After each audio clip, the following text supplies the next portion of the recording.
Na Exato. verdade, é assim, aquela fala do Bush, né, em 2001, eu acho, né, quando foi os atentados, né, de 11 de setembro de 2001, de que ou tá com a gente ou é contra nós.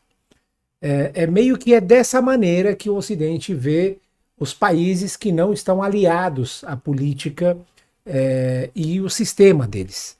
Ou você adere ao nosso sistema, ou você é o nosso amigo, ou você é contra nós, se você não adere. E aí vem a questão principal, né, que é Israel. Israel parece que é um divisor de águas para o Ocidente.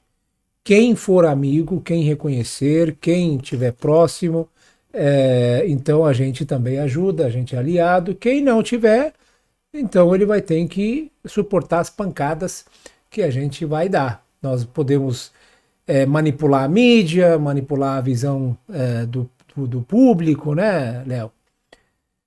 Exato, exato. Você observa que a própria mídia, a gente pode falar também de outros setores da sociedade, a academia, por exemplo, de certa forma ocorre uma captura por interesses sionistas. Sim. Existe um lobby muito pesado, e pesado, eu digo pesado, né? A gente escuta histórias que, enfim, para não expor as pessoas, é melhor a gente nem comentar, mas são ameaças de morte, Sim, são sim, coisas que a gente não imagina o que acontece com aquelas pessoas justamente que decidem levantar a voz, o mínimo que seja, né? A gente pode ser um jornalista independente, pode ser um acadêmico, mas passa a sofrer uma perseguição muito grande, um nível de cancelamento muito grande, sim. tudo isso amparado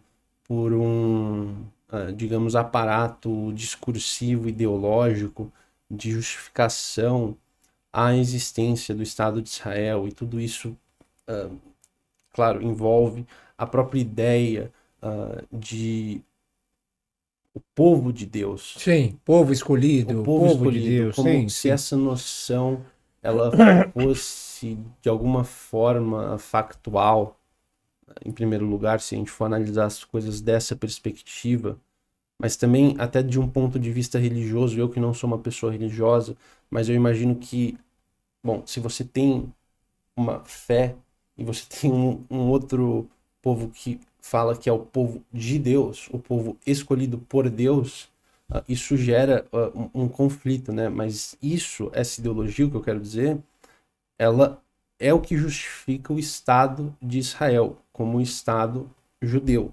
Né? O Estado de Israel é um Estado sionista, é um Estado judeu, é um Estado étnico-religioso.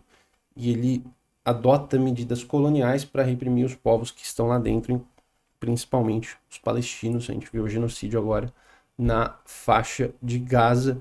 E também, aí que eu gostaria de entrar também nesse ponto, Israel, eu refleti bastante sobre isso ao longo dessa minha viagem, cumpre um papel, isso é dito por diversos analistas, políticos, Sim, inclusive, o papel de ser basicamente uma base militar dos Estados Unidos, do imperialismo na região. sem dúvida. Só que aí entra a questão agora, que é o seguinte: para quê, né? É para destruir o projeto da civilização islâmica. Sim. O que eu quero dizer com isso? A Revolução Islâmica no Irã, eu estava tendo essa discussão ontem, né? E pode parecer uma declaração um pouco fora da casinha, mas de certa forma a Revolução Islâmica do Irã inaugurou de fato o que a gente conhece como multipolaridade global. Sim. A gente teve movimentos anteriores, sim, à Revolução Islâmica, como o movimento de Bandung.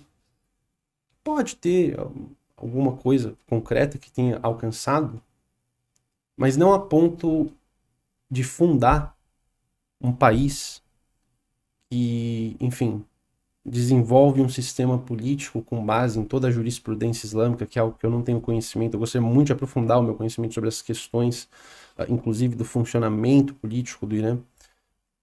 Mas, enfim, fundou todo esse sistema com base em uma visão de que essa seria esse seria o grande espaço da civilização islâmica. Modelo, né, islâmico. Exato. E que Israel estaria lá justamente para minar esse projeto. Sim. Isso é uma parte fundamental, só para ir concluindo. Sim.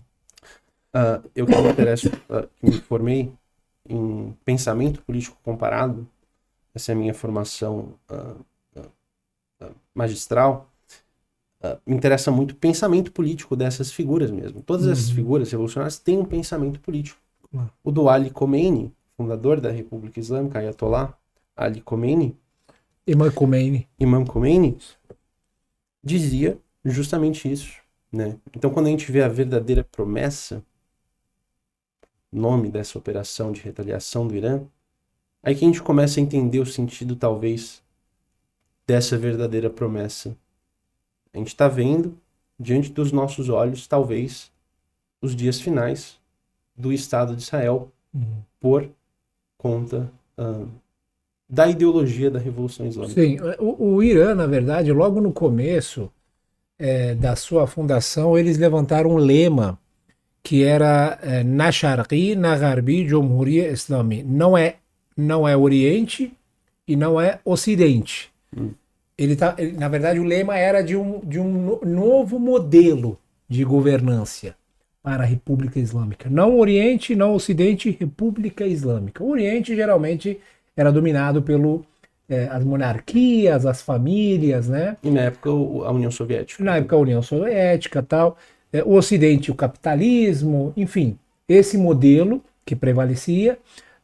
Agora, o Irã fundou um novo sistema que era a República Islâmica, onde o povo exerceria a democracia, o direito de escolher seus governantes dentro de um limite de um Estado islâmico, o qual o líder que supervisiona, o líder supremo deste Estado seria uma liderança religiosa formada, capacitada, né, de orientar a nação para o melhor rumo, né?